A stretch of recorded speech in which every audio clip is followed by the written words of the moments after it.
আসসালামু আলাইকুম বন্ধুরা, আশা করি সবাই ভালো আছেন। দুঃখের সঙ্গে কথাটা বলতে হয়, আজকে হাজার হাজার মানুষের স্বপ্ন ভেঙে চুরমার হয়ে গেল।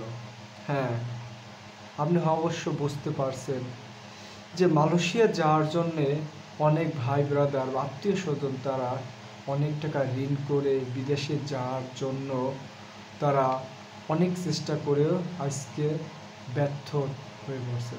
কারণ কি, তারা এজেন্সির মাধ্যমে বিদেশে যাওয়ার জন্যে অনেক রকমের চেষ্টা করেছে। কারণ এজেন্সিগুলো কি করছে, তাদের টাকা নিয়ে খেয়ে তাদের টিকিট বা কোনো যাওয়ার সুব্যবস্থা এতদিনে করতে পারে নাই। দীর্ঘদিন টাকা দিয়ে তার দ্বার প্রান্তে যাচ্ছে, অর্থাৎ ভিসা দেশে, অর্থাৎ প্লেনের টিকিট করে দিতে পারে নাই।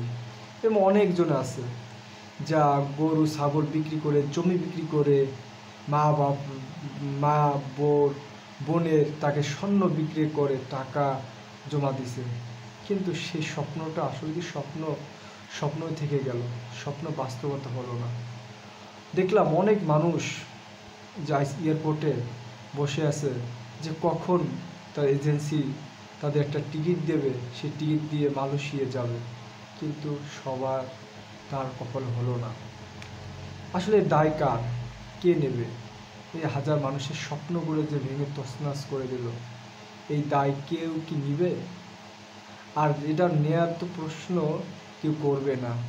আর এই এতগুলো টাকা যা লোন করলো, গরু ছাগল বিক্রি করলো, জমি বিক্রি করে যে টাকাগুলো দিল, এই টাকাগুলো কি এজেন্সির তাদের কাছ থেকে কি ফেরত পাবে?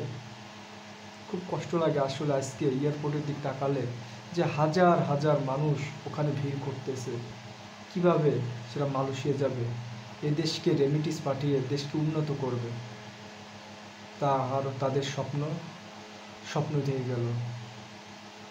কি বলবো, বলার কিছুই নেই। ভাইদের সান্ত্বনা দেওয়ার মতো কিছুই বলার নেই। ধন্যবাদ ভিউয়ার্স, আসসালামু আলাইকুম।